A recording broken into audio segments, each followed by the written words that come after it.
안녕하세요. 인문사회 지식의 연대와 가치의 확장을 위해서 우리 연구 성과를 우리 연구자분들하고 공유하는 프로그램입니다. 자, 오늘은 사실은 집단 연구가 아닌 개인 연구, 학문 후속 세대 사업으로 이제 연구를 진행하고 계시는 부산대학교 유효문 교수님 모셔서 조선시대 여성 어떤 속여성 서사의 범주에 대해서 연구를 하고 계시는데 그 내용을 좀 청해 듣도록 하겠습니다. 자, 우리 부산대학교 유 교수님 고맙습니다. 네, 안녕하세요, 선생님. 자, 우리 유 교수님 소개를 간단하게 좀 해주시죠. 네, 저는 부산대학교에서 현재 전필제 연구소에서 연구 교수를 지금 하고 있고요. 박사학위 논문으로는 조선시대 고전 소설을 전공했습니다. 그리고 최근에는 이 고전 소설을 바탕으로 K 콘텐츠하고 비교함으로써 고전 소설을 좀 새롭게 읽어보는 그런 새로운 방법론을 가지고서 연구를 진행하고 있습니다. 뭐 요거는 이제 공개해도 되는지 모르겠는데 뭐 좋은 소식 있다고 들었어요? 공개하면 안 돼요. 그래요?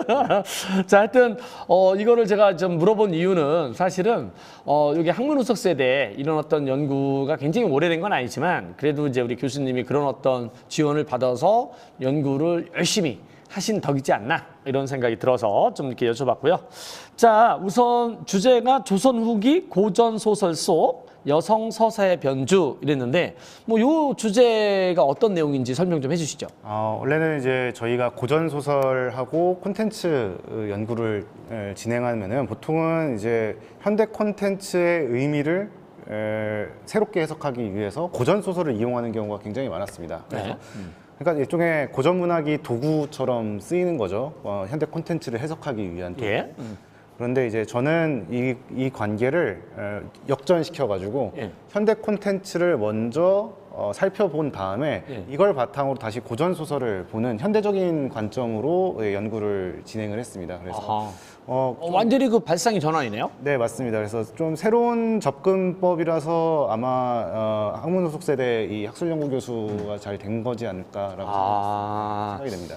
뭔가 이제 소설 속. 근데 이제 실제로 이렇게 제가 이제 얼핏 들어보면 왜 그 조선 시대는 굉장히 그 남성 위주잖아요. 네네. 그래서 그 조선 시대 여성에 대한 이런 그 자료나 이런 게 굉장히 적다고 그러던데 소설은 좀 어떻습니까? 전혀 이제 아마 일반 분들이 보시면은 이게 굉장히 권위적이고 가부장적이라고 생각하실 수도 있는데요.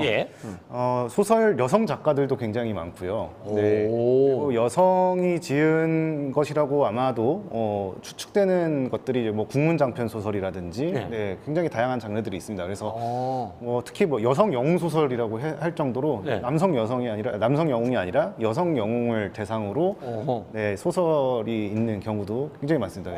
그래요? 이거 굉장히 좀 이게 소설 같은 경우는 다르네요. 네, 맞습니다. 소설은 확실히 이제 한글로 지어진 것들은 대부분 뭐 이제 남성들도 많이 봤겠지만 여성 향역층들의 흔적들이 굉장히 많이 남아 있습니다. 그러면 이제 아까 이게 어떤 접근 방법 자체가 조금 신선하다고 이렇게 하셨는데 요게 이제 그 요즘 시대에 있어서 요런 어떤 연구 주제?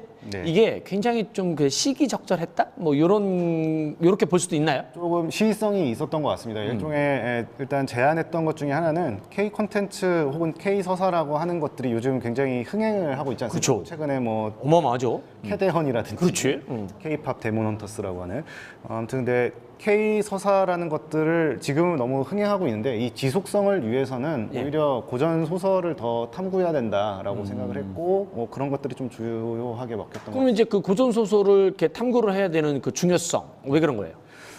일단 단순히 뭐 당연히 옛날 것이라서 중요한 게 아니라 그 안에 가치가 이제 우리 지금 현대인들의 보편적인 가치나 옛날의 그 보편적인 가치와 그렇게 다르지 않습니다. 그렇죠.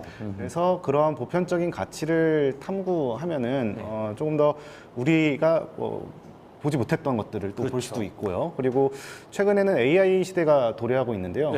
AI 같은 경우는 이제 인간의 감정 혹은 인간과 가장 비슷하게 되려고 지금 노력하고 있는 중간입니다. 그런데 이런 고전 소설을 통해서 그런 보편적인 가치들을 좀 발굴하면서 이런 AI 시대에 대응할 수 있는 또 고전 소설의 좀 새로운 길들을 모색하고 있는 중입니다.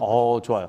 그러면 이게 이제 그 뭐 이렇게 접근 방법만 저희가 좀 이렇게 들어서 네, 네. 이게 어떻게 이제 구체적으로 하는지 궁금한데 네, 네. 그걸 좀 얘기해 주시죠. 일단 뭐 몇 가지 논문을 제가 작성은 했는데요. 그 네. 중에 하나의 예시는 그 여성 영웅 소설에 보면은 항상 거의 대부분이 여성 영웅하고 남편하고 싸웁니다. 왜냐면은 오. 여성 영웅이 원래는 친구였다가 예. 남자로 이제 행색을 하죠. 그러다가 이제 나중에 여성이라는 것이 밝혀지고 예. 이제 둘이 이제 사랑을 하게 되는데 예. 근데 둘의 관계는 이제 대등하지 않습니다. 왜냐면 더 지위가 높아요. 영웅이. 그래서 이제 남편은 이제 자기가 가부장이니까 그렇죠. 함부로 하고 싶고, 근데 네. 여성은 자기 부하니까 네. 이제 함부로 못하게 하고, 그렇죠. 이제 티격태격 싸웁니다. 예. 그렇게 해서 이제 싸우는데 여태까지는 그것을 저희 고전 소설 예. 전공자들은 좀 젠더적으로 많이 읽어왔어요. 그 다툼을 네. 굉장히 이데올로기적으로 해석을 한 것이죠. 예. 근데 최근에 웹소설이라든지 웹툰 이런 네. 것들을 잘 살펴보면은 이런 남녀 관계가 굉장히 싸우는 혐오 관계라고 해서 혐관이라는 서사들이 아예 클리셰처럼 존재합니다. 예. 그래서 여성 남성 주인공이 이제 만남 때 이제 막 싸우고 그러면서 사랑이 커져가는 그런 네. 서사인데 저는 오히려 이것이 그 여성 영웅 소설에서 그 다툼이랑 굉장히 흡사하다고 생각을 했어요. 그래서 아하. 현대 콘텐츠의 그런 현관 서사들을 쭉 조망해보고 예. 그런 다음에 고전 소설에 그 비슷한 것들이 있는지 좀 찾아본 다음에 예. 여성용 소설을 다시 독해하면 이거는 젠더적으로 읽을 것이 아니라 이데올로기적으로 읽을 것이 아니라 오히려 흥미 화소로 봐야 된다, 재미 요소로 봐야 된다라고. 재미 요소로. 네, 맞습니다. 그래서 지금까지는 이제 고전 소설에서는 좀 한쪽 측면만 봤었는데 예. 좀 다른 면을 좀 볼 수가 있다는. 그러면 만약에 이제 그 다른 면으로서 이제 재미 요소로 이렇게 네. 좀 볼 필요가 있다. 이렇게 되면 어떻게 뭔가 좀 달라지나요? 이렇게 뭐 이렇게 소설을 읽고 뭐 그럴 때 좀? 이제 발견을 할 수 있는 거죠. 발견. 새로운 사실을. 이거를 그냥 저희는 좀 현대 시각에 너무 매몰되어서 좀 너무 읽었던 것이 있는데 네. 그 당시는 우리가 지금 보고 있는 감각이 아니라 좀 다른 감각으로도 이것을 바라보고 있었다. 그런 새로운 사실을 발견할 수 있습니다. 아, 이게 정리를 좀 해보니까 우리 그 유 교수님 같은 경우를 보면 사실은 이렇게 접근할 수 있었던 게 사실은 이제 뭐 동서고금이 좀 보통 그런 건데, 그러니까 우리가 이제 같은 우리 한국에 있어서도 현재와 과거가 그리 다르지 않은 이런 보편성이 아마 있다. 이런 이제 대전제 하에 그 다음에 이제 요즘 거를 먼저 보고 아마 요즘 어떤 요런 그 남녀의 어떤 갈등 이런 게 아마 조선시대 소설에서도 있을 거다. 그러면 이제 훨씬 좀 다른 각도에서 볼 수 있는 이렇게 이제 정리를 좀 할 것 같은데, 자 그러면 이제 이게 이제 이게 모든 뭐 이렇게 이게 분야마다 또 다 다르긴 하잖아요. 네, 그럴 때 뭐 연구 방법 이런 거는 어떻게 좀 궁금하네요. 어떻게 좀 연구를 하세요? 예. 보통 이제 저희는 서사, 이야기라는 것은, 스토리라는 것은 이제 여러 가지 측면을 볼 수가 있는데요. 예. 저는 그 중에서 세 가지를 좀 집중적으로 한번 서사 문법을, 스타일을 한번 네. 따져보자라고 했습니다. 그래서 제 생각에는 이제 흡사한 것들을 보려면은 결국 같은 구조를 봐야 되는데 예를 들어 클리셰라든지 예. 혹은 인물 관계성이라든지 네, 이런 것들을 이제 골라서 예. 문법 스타일이 현대 것의 문법 스타일과 과거의 문법 스타일이 얼마나 차이가 있는지 얼마나 비슷한고 예. 또 그것을 통해서 고전 소설을 또 같이 예. 발굴할 수 있는지 이런 것들을 보고 있습니다. 아, 주로. 아하. 그러면 이런 거를 이제 이번에 이제 이걸 연구를 쭉 하시면서 보면은 이제 이게 이제 우리 이게 인문학 중에서도 사실은 이제 이거는 아주 특별한 이런 이제 세부 분야잖아요. 네네. 그러면은 이제 이런 어떤 접근 방법이라든가 아니면 또 어떤 연구 방법 이런 것들이 좀 이렇게 다른 비슷하게 연구를 하시는 이런 분들에게도 좀 이렇게 뭐라 그럴까? 뭐 이런 식으로 접근하는 것도 괜찮더라. 뭐 이렇게 좀 얘기해 주실 수 있을까요? 이게 어려운 얘기인데. 어려운 얘기.